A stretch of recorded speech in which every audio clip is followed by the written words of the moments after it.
सभी को नमस्कार, राम राम, सलाम अलैकुम। कैसे हैं सब? उम्मीद करता हूँ सभी अच्छे होंगे, कुशल मंगल होंगे। जो जिस टाइम में वीडियो देख रहा है उसको उस टाइम का good morning, good evening, good afternoon, जिस वक्त भी आप देख रहे हो। अगर चैनल पे नए हो तो चैनल को सब्सक्राइब कर दीजिए, लाइक कर दीजिए। आज हम पढ़ेंगे भाषा शिक्षण के सूत्र और उनके सिद्धांत कि भाषा किन किन सूत्रों के माध्यम से सिखाई जाती है। भाषा सीखने की सिद्धांत क्या है, सिद्धांत मतलब किन किन वे में सिखाई जाती है, उनको किस वजह से सिखाई जाती है। और सूत्र भाषा को आसान बनाने के लिए जो कुछ नियम होते हैं उन नियमों को बोलते हैं सूत्र। उनके बारे में पढ़ेंगे। एक प्रश्न आपका अवश्य पूछा जाए, चाहे सीटेट हो, केवीएस हो, डीएसएसबी हो, पीटेट हो, एकलव्य वाला भी आर का है, उनकी सूचना आपको कल दे देंगे। और आज उसकी एनवीएस की नोटिस आई गया है। कल आपको मूल जानकारी की सीटेट के बाद आप किन किन भर्तियों के लिए तैयारी कर सकते हो, कौन कौन सी भर्तियां आने वाली उनकी संपूर्ण जानकारी आपको कल देते हैं। तो चलिए शुरू करते हैं आज का टॉपिक, भाषा के सूत्र और सिद्धांत।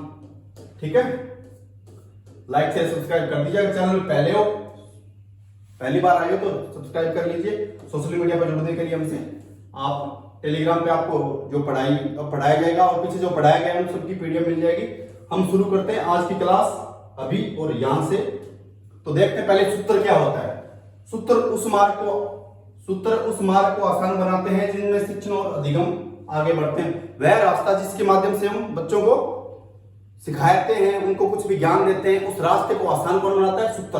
जैसे अपन मैथ के सवाल कर रहे हैं, दो कोई भी कर रहे हैं, मतलब आयत का क्षेत्रफल निकालें, वर्ग का क्षेत्रफल निकालें, उनका निकालने के सूत्र होता है, एक फॉर्मूला होता है। उस फॉर्मूले के आधार पर हम उसके उत्तर तक पहुंच पाते हैं। वैसी भाषा के कुछ सूत्र है, उन सूत्रों के उन भाषा के उन सूत्रों से हम भाषा को उच्चतम स्तर तक, मतलब भाषा की दक्षता को प्राप्त कर सकते हैं, भाषा में निपुणता कर सकते हैं। बोलने में, लिखने में, पढ़ने में, समझने में, हर चीज में निपुणता करने के लिए हम क्या करेंगे?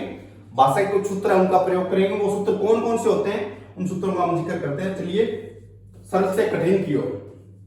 पहला सूत्र आपका सरल से कठिन की ओर, कि बच्चे को भाषा सिखाते वक्त उन शब्दों का ज्ञान दीजिए जो पहले से, उन सरल शब्दों का ज्ञान दीजिए जो बच्चा पहले से जानता है, जिसने पहले सुने हैं, समझे हैं। फिर उनको धीरे धीरे कठिन शब्द दीजिए। जैसे कोई दूसरी क्लास का बच्चा है तो उसकी दूसरी की क्लास की जो पाठ्य पुस्तक सामग्री है उसके अंदर ऐसे शब्द लिखेंगे, ऐसे शब्द जैसे राम आम खाता है, तो उसे पता है आम क्या होता है, राम कौन है, किसी व्यक्ति का नाम है, आम किसी फल का नाम है।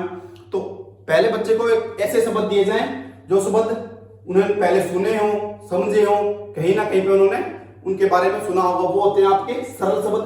फिर उनको कठिन शब्द बताए जाए जिन्होंने जो शब्द उन्होंने कभी सुने ही नहीं हो, वो होते हैं आपके कठिन शब्द। तो सरल शब्दों से कठिन शब्दों की ओर, या फिर सरल कोई भी पाठ्य पुस्तक सामग्री से आप पढ़ा रहे हैं तो उसमें पहले उसको सरल तरीके से पढ़ाया जाए, या सरल पाठ्य पुस्तक सामग्री पढ़ाई जाए, फिर उसको कठिन तरीके पढ़ाया जाए। जैसे पहले कक्षा के पाठ्यक्रम सरल होता है, दूसरे का थोड़ा और कठिन होता है, तीसरे का थोड़ा और कठिन होता है, चौथी का और कठिन होता है।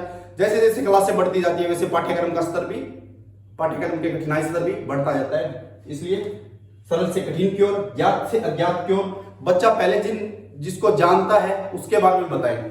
अगर आप रेगिस्तान के बारे में बता रहे हो तो पहले बच्चों को रेगिस्तान तो वो नहीं जानता, पहले उसका उस चीज को बताइए जो वो जानता है। अगर बच्चा टिल्ला जानता है, रेत का टिल्ला, तो उसे वो बताकर उसके बारे में उसे कल्पना करवा सकते हो कि ये छोटा टिल्ला है। जैसे अगर ये टिल्ला बड़ी दूर में हो, लंबी दूर में हो, जैसे ये टिल्ला है कोई छोटा, ठीक है, ये कोई छोटे रेत के टिल्ले हैं। बच्चे को बोले कि रेगिस्तान ऐसा होता है, क्या होता है? रेगिस्तान। अगर फिर बोले कि जो थोड़ी दूर में है वो तो टिल्ले हैं, अगर वो ज्यादा दूर में हो, उसका क्षेत्रफल, भौगोलिक क्षेत्र ज्यादा हो, तो उसे रेगिस्तान बोलते हैं। तो बच्चे को ज्ञात से अज्ञात की ओर सिखाया जाए, विशिष्ट से सामान्य की ओर। विशिष्ट आगमन विधि किस पे काम करती है? विशिष्ट से सामान्य की ओर, उदाहरण से नियम की ओर। तो बच्चे को पहले किसी चीज के उदाहरण बताए जाए, फिर उसके नियम बताए जाए। या बच्चे को संज्ञा पढ़ा रहे हो तो पहले ऐसा बताया जाए कि जो भी आप इस कक्षा में देख पा रहे हैं, जहां पे भी आप वातावरण जो कुछ भी देखते हो वो हर एक चीज संज्ञा है, तो उसे उस चीज के बारे में बताया जाए, उसका उदाहरण बताया जाए। फिर उसको नियम बताया जाए कि हर व्यक्ति, वस्तु, स्थान, जगह आदि को बोध कराने वाले जो भी होते हैं सब संज्ञा कहलाते हैं। तो विशिष्ट से सामान्य की ओर, ये सूत्र आप बच्चे को विशिष्ट से सामान्य की ओर ले जाकर भी भाषा दक्षता को प्राप्त करा सकते हो। ठीक है, फिर आता है विश्लेषण से संश्लेषण की ओर। विश्लेषण क्या होता है? विश्लेषण होता है आपका जोड़ना। क्या करना? जोड़ना। किसी भी चीज को एक विश्लेषण होता है आपका एक को अनेक करना, मतलब ये राम शब्द है, बच्चे को आप पढ़ना सिखा रहे हो तो इसको पहले क्या करोगे, रा प्लस मैं, क्या बन गया, राम। पहले बच्चे को, पहले विश्लेषण से संश्लेषण के पहले बच्चे को बड़े शब्दों को, बड़ा शब्द है वो पढ़ना कैसे सीखेगा, पहले से पढ़ाया जाए रा, फिर बोलेगा मैं, फिर इसको जोड़ के क्या बोलेगा, राम। तो बच्चे को पहले विश्लेषण की क्रिया करवाई जाए, बाद में संश्लेषण की क्रिया करवाई जाए, कि पहले एक पूरा शब्द है उसको तोड़ तोड़ के छोटे छोटे टुकड़ों में बांट कर सिखाया जाए, फिर उन टुकड़ों को जोड़कर सिखाया जाए, या फिर छोटे छोटे टुकड़ों में टूटे हुए शब्द को जोड़ना या फिर उसको तोड़ना। विश्लेषण से संश्लेषण की ओर, समीप से दूर की ओर। बच्चा अपने आसपास के वातावरण में जो कुछ भी देखता है, जो कुछ भी सुनता है, उन सब के बारे में बताकर, बच्चे को अपने शहर के बारे में बताकर किसी बड़े शहर, एक बड़े नगर की कल्पना करवाना, या अपने स्कूल के बारे में बताकर किसी महाविद्यालय की कल्पना करवाना आपका समीप से दूर की ओर सूत्र को परिभाषित करता है। भाषा सीखने के कुछ सिद्धांत होते हैं, वो सिद्धांत कौन कौन से हैं उनके बारे में चर्चा करते हैं। स्वाभाविकता का सिद्धांत, क्रियाशीलता का सिद्धांत, बच्चा सक्रिय रह के सीखता है, भाषा स्वाभाविक होती है, स्वाभाविक तरीके से सीखता है। मौखिक कार्य अथवा बोलचाल का सिद्धांत, भाषा कौशल में सबसे महत्वपूर्ण क्या है, बोलना। भाषा कौशल में सबसे महत्वपूर्ण है बोलना। मौखिक अथवा बोलचाल का सिद्धांत, रुचि का सिद्धांत, बच्चे में कोई भी चीज पढ़ा रहे हैं उसमें इंटरेस्ट पैदा करना होता है रुचि का सिद्धांत। अभिप्रेरणा, किसी भी चीज को सीख रहे हैं बच्चा अगर मोटिवेट होगा तो खुद ब खुद इस चीज को अंत तक लेके जाएगा, जहां तक उसका लक्ष्य है वहां तक लेके जाएगा। अभिप्रेरणा का सिद्धांत। व्यक्तिगत भिन्नता का सिद्धांत, अलग अलग बच्चों की आवश्यकताओं व उनकी जरूरतों के अनुसार बच्चे को पढ़ाया जाए, समझाया जाए, बताया जाए। रोचकता का सिद्धांत, कोई भी पाठ्य सामग्री हो आकर्षित करती हो अपनी ओर, बच्चा उसको पढ़ने में, उसको सीखने में इंटरेस्ट लेता हो। आवर्ती का सिद्धांत, रिपीटेशन या अभ्यास का सिद्धांत, जीवन से जोड़ने का सिद्धांत, रियल लाइफ से कनेक्ट करके पढ़ाएं बच्चे को ताकि भाषा विकास अच्छा हो। अब इनको अपन एक एक का जिक्र करते हैं। क्या होता है, पहला अपना स्वाभाविकता का सिद्धांत। भाषा सीखना एक स्वाभाविक प्रक्रिया है। इस प्रक्रिया के कारण बालक सुनता है, फिर उसका अनुकरण करता है, फिर अनुकरण करके उसका अर्थ ग्रहण करता है, अर्थ ग्रहण करके उसका अभ्यास करता है और भाषा सीख लेता है। भाषा सीखना एक स्वाभाविक प्रक्रिया है। जैसे अपने मातृभाषा सीखी, उसके लिए अपने कोई एफर्ट नहीं लगाए, वातावरण में रह के सीखी, अपनी माँ मम्मी से, पापा से, अपने भाई बहन से सुन के सीखी। तो स्वाभाविकता का सिद्धांत कहता है कि भाषा सीखना एक स्वाभाविक क्रिया है, उसमें आपको कोई एफर्ट नहीं लगाने होते। भाषा सीखना एक स्वाभाविक क्रिया है। इस क्रिया के कारण बालक सुनता है और चारों कौशलों का विकास होता है। पहले बच्चा सुनेगा, सुनकर क्या करेगा, सुनकर उसको अनुकरण करेगा। कोई भी शब्द बच्चे ने सुना है तो उसका अनुकरण करेगा। अनुकरण करके बच्चा उसका अर्थ समझेगा कि ये किस बारे में बोल रहा है। अगर राम बोल रहा है तो ये राम कौन है, अगर श्याम बोल रहा है तो ये श्याम कौन है, उसका अनुकरण करेगा। फिर बच्चा वो बोल के देखेगा, वो सीखेगा, फिर उसका अर्थ ग्रहण करके उसका अभ्यास करेगा, रिपीटेशन करेगा तो उसका भाषा सीख जाता है। जितने भी कौशल होते हैं कौन से सुनना, बोलना, पढ़ना, लिखना। स्वाभाविकता सिद्धांत कहता है कि पहले बच्चा सुनना सीखेगा, फिर बच्चा बोलना सीखेगा, फिर पढ़ना सीखेगा और फिर लिखना सीखेगा। बच्चे को भाषा कौशल क्रम के अनुसार अगर भाषा सिखाई जाए तो बच्चे का भाषा विकास स्वाभाविकता से हो जाता है और अच्छा डेवलप कर जाता है। ये कहता है आपका स्वाभाविकता का सिद्धांत। फिर है आपका क्रियाशीलता का सिद्धांत। इसका सिद्धांत क्रियाशीलता। क्रियाशीलता मतलब बच्चा सक्रिय रह के भाषा सीखता है। केवल सिद्धांतों से नहीं बल्कि बालक को भाषा सीखने के अवसर भी प्रदान किए जाए। किससे, सिद्धांत। बच्चे को परिभाषा ना रटाई जाए, नियम ना रटाए जाए, बच्चे को बोलने का, लिखने का, पढ़ने का हर एक तरह का अवसर दिया जाए। बच्चे को कक्षा में खड़ा होकर जब पढ़ाया जाता है बच्चे से तो उसको अवसर दिए जाते हैं कि ये खुल के अपने विचारों को, भाव को अभिव्यक्त कर सके। वो क्या होता है आपका क्रियाशीलता का सिद्धांत। बच्चे को अगर सुलेख लिखना दिया जा रहा है, उसको कोई भी निबंध लिखना दिया जा रहा है, वो इसलिए दिया जा रहा है कि उसकी वर्तनी, उसकी लिखावट शुद्ध हो सके, वो भाषा के लिखने में परिपूर्ण हो सके। फिर आता है आपका सुनना, बोलना, पढ़ना। पहले सुनना होता है बच्चों को भाषण देके, फिर होता है पढ़ना, कक्षा में पढ़ाया जाता है। सुनना, बोलना, फिर होता है आपका पढ़ना, बच्चों को पढ़ाया जाता है, फिर उसको लिखाया जाता है।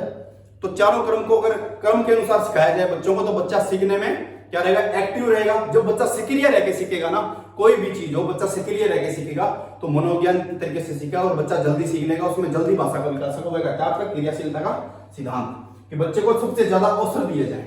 अगर अवसर कहीं में भी आ गया ना, आप कोई भी पेडागोजी कोई भी क्वेश्चन कर रहे हो, उसमें अवसर आ गया, वातावरण आ गया, परिवेश आ गया, ये पॉजिटिव शब्द है। अगर जो है आपको सही पूछा गया तो आप उस पर टिक लगा सकते हो। आप अगर तुक्का मार रहे हो तो उस पर आप लगाइए, ताकि आपका 99% आपका क्वेश्चन सही होने के चांसेस होते हैं। कुछ बताऊं आपको, बताऊं मैं कौन कौन से, वो है आपके क्या, अगर आप पेडागोजी में कोई भी क्वेश्चन कर रहे हो उसमें पूछा गया है बच्चों के हित के लिए पूछा गया तो क्या होगा, अगर कुछ शब्द आ गए कौन से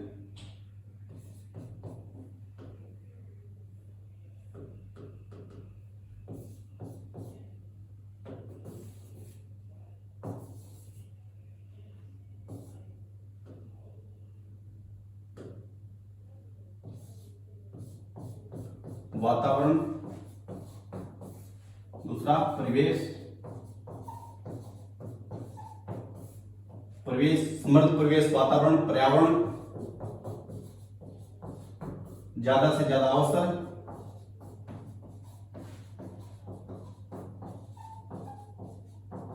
जहां पे बच्चे के हित की बात हो रही है, बच्चा जहां पे सक्रिय रह के सीखता है वो चीज पेडागोजी में कोई भी क्वेश्चन हो उसमें अगर वो शब्द दिए गए हैं, अगर बच्चे के हित के लिए पूछ रहा है तो आप उस पर अंदाजा लगा के, अगर आपको आता है तो वो कीजिए आप, अगर आप तुक्का मार रहे हो तो आप इन शब्दों है जो पूछा गया है कि कोई भी पूछा गया बच्चा सर्वाधिक भाषा विकास कहां पे होगा, तो उसमें दिया गया हो कि पाठ्य पुस्तक को रटने पे, पाठ्य पुस्तक को कंठस्थ करने पे और नियमों को रटने पे, अगर दिया गया है कि बच्चे को भाषा प्रयोग के सर्वाधिक अवसर देने पे, तो अगर वहां पे अवसर देने पे है तो आपका 100% है कि वो सही होगा। कौन सा, जहां वातावरण, भाषा, परिवेश, ज्यादा से ज्यादा अवसर दिए जाए, ये कुछ शब्द है। और लास्ट में आपको एक ट्रिक बता दी जाएगी जिसमें आप पेडागोजी में हर आपका कोई भी क्वेश्चन गलत नहीं होगा, अच्छे से करवा दिया जाएगा। फिर है रुचि का सिद्धांत आपका, फिर सॉरी मौखिक कार्य या बोलने का सिद्धांत। भाषा का सर्वाधिक विकास, भाषा विकास में सर्वाधिक महत्व किसका होता है, बोलने का होता है। किसका, बोलने का। जितना बच्चा बोलने के सीखेगा, जितना बच्चा खुद करके सीखेगा, तभी बच्चे का भाषा विकास सर्वाधिक होगा।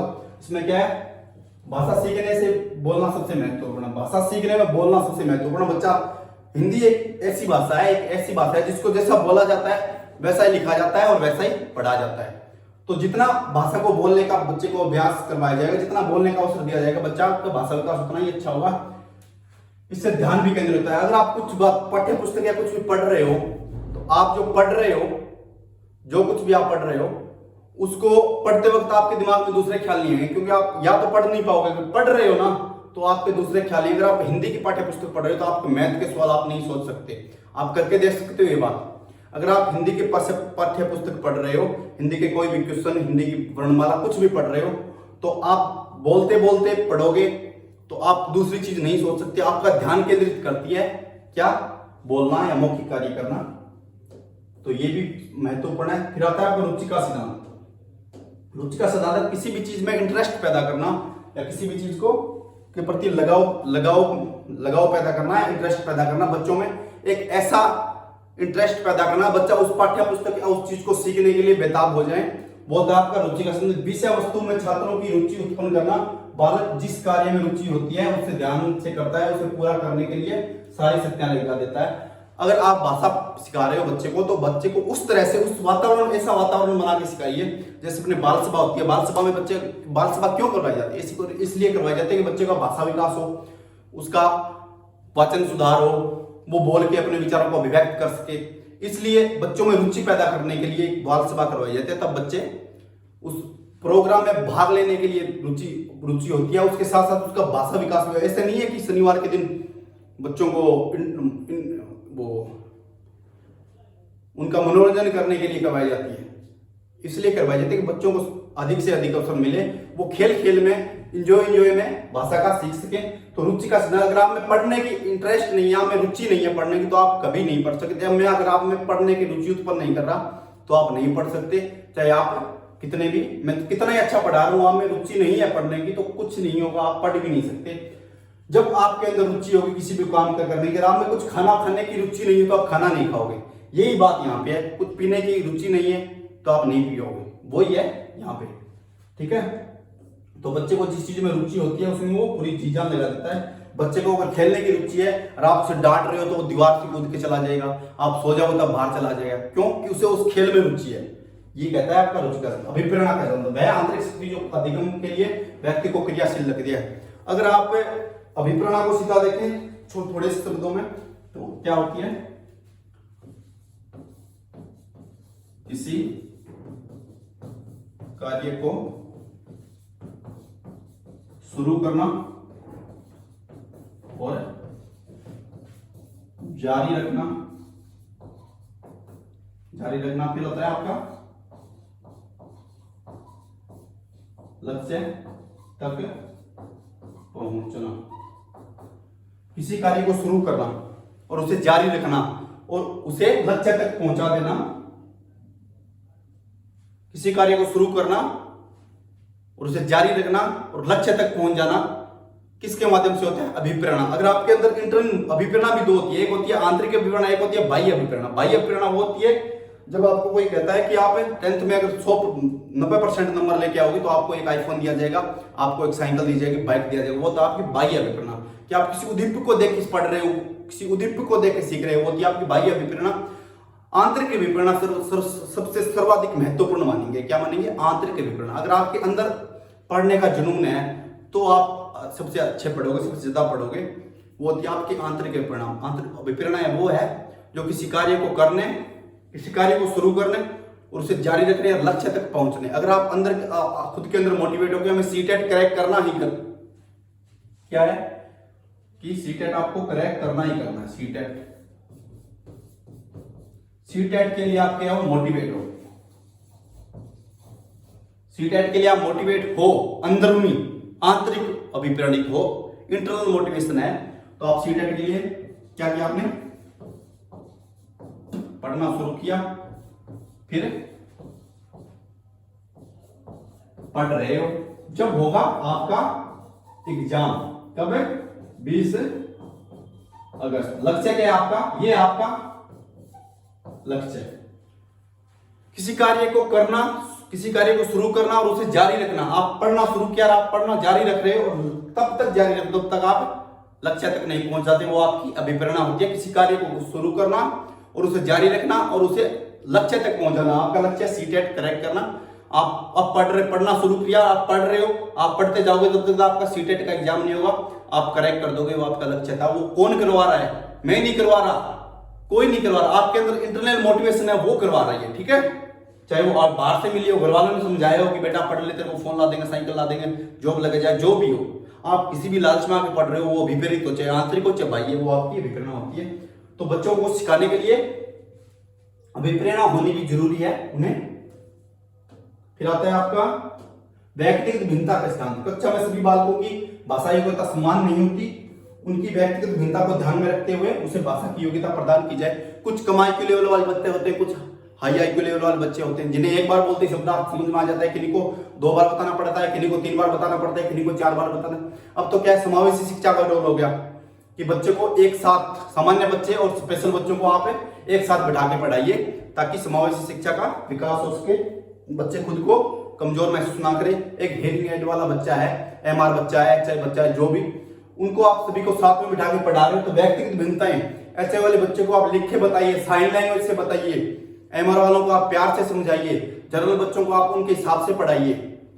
वो होती है व्यक्तिगत भिन्नता। किसी की, हर बच्चे की जरूरत को ध्यान में रखते हुए उनको पढ़ाया जाता है, उनको भाषा सिखाई जाती है। व्यक्तिगत भिन्नता का सिद्धांत कहता है कि हर बच्चे को उसकी आवश्यकता के अनुसार पढ़ाया जाए। अगर एक बच्चा एक दिन में 1 चैप्टर याद करके लेके आता है, जरूर नहीं है दूसरा भी 1 चैप्टर याद करके लेके, उसको आप 2 क्वेश्चन दे सकते हो, 5 क्वेश्चन दे सकते हो, उसके अनुसार आप भाषा का विकास करो। ठीक है।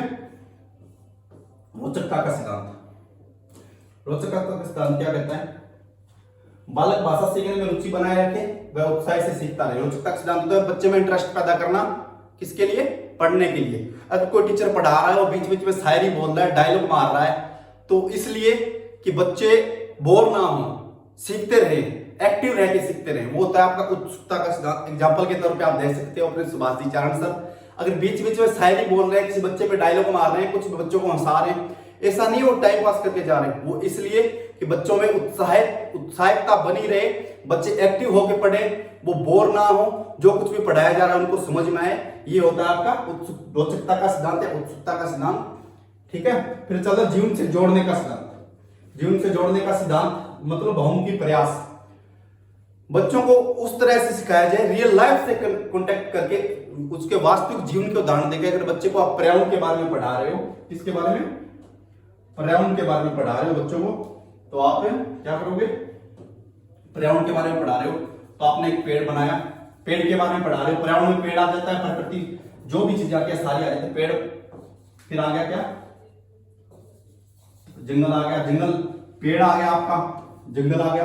अगर आप पर्यावरण के बारे में पढ़ा रहे हो तो उसको ऐसे नहीं बताओगे कि ओजोन परत है, ये है, वो है, ये ओजोन परत में छेद की वजह से नुकसान होता है, सूर्य का प्रकाश से पराबैंगनी जो किरणें आती हैं उनसे नुकसान होता है। उसे रियल लाइफ से कनेक्ट करके सिखाइए कि पेड़ हमारे लिए बहुत जरूरी है।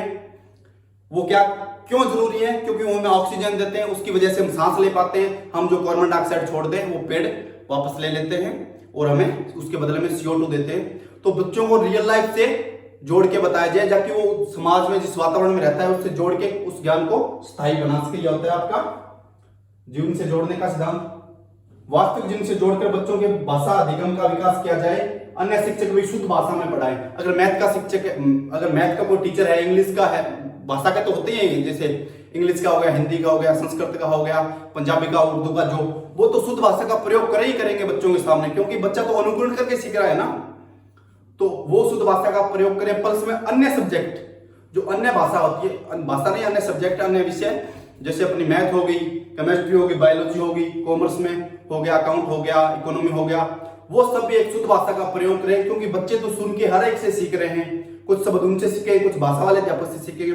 तो हर अध्यापक जब अच्छी भाषा का, एक सही ढंग से सही भाषा का प्रयोग करेगा तो बच्चा उसी भाषा को जल्दी अर्जन करेगा। फिर आता है आवर्ती का सिद्धांत। अधिगम को स्थायी बनाने के लिए आवर्ती का, अभ्यास का बच्चे को रिवीजन करवाया जाए, ताकि जो सीखा हुआ ज्ञान है वो स्थायी हो जाए। अभ्यास से क्या होता है, ज्ञान स्थायी होता है। एक बार पढ़ लिया, उसको 2 दिन बाद दोबारा पढ़ा, 3 दिन बाद दोबारा पढ़ा। वैसे तो या एक आवर्ती के सिद्धांत को आप वैसे बोले तो आप रटने का भी बोल सकते हो, पर मनोविज्ञान मानता है अपने वैज्ञानिक तथ्यों के आधार पर रटना अपने शिक्षा में अलाउ नहीं है, मगर भाषा को स्थायी बनाने के लिए उसके कुछ कानून, कायदे, नियम, उनको रटना जरूरी होता है। तो रटने का सिद्धांत बोल सकते हो आप, आवर्ती का सिद्धांत बोलते हो, रिवीजन जरूरी है। ये थे अपने कुछ सिद्धांत किसके, शिक्षण के। और शिक्षण के सिद्धांत, शिक्षण के साथ साथ आपको थोड़ा सा बता दें कि शिक्षण क्या होता है। सीधा शॉर्ट शब्दों में देखें तो अपने क्या, शिक्षण होता है आपका एक ज्यादा अनुभवी व्यक्ति। क्या, ये ज्यादा अनुभवी व्यक्ति, ये इसके अंदर क्या है, ज्ञान भरा हुआ है। क्या, ज्ञान। ज्यादा अनुभवी व्यक्ति कम अनुभवी व्यक्ति को, ज्यादा अनुभवी व्यक्ति कम, अपने से कम अनुभवी व्यक्ति को जो ज्ञान का हस्तांतरण करता है, अपने ज्ञान से अपना ज्ञान दूसरे को देता है, उनको जो उनसे कम जानते हैं उसे क्या कहते हैं, शिक्षण कहते हैं। सामान्य में परिभाषा के तौर पे आप कुछ भी रट सकते हो, रटने का कोई फायदा नहीं। किसी चीज को साइकोलॉजी, पेडागोजी एक ऐसा सब्जेक्ट है जिसको आप रियल लाइफ से कनेक्ट करके उदाहरण के माध्यम से समझोगे तो ही आपको अच्छा समझ में आएगा। आज के लिए इतना ही, मिलते हैं कल CDP की क्लास में। कल पढ़ेंगे हम ब्रोनर नहीं, हम पढ़ेंगे कल कोहलबर्ग, नैतिक विकास। ठीक है, तब तक के लिए सी यू, सभी को good night, take care, sweet dream.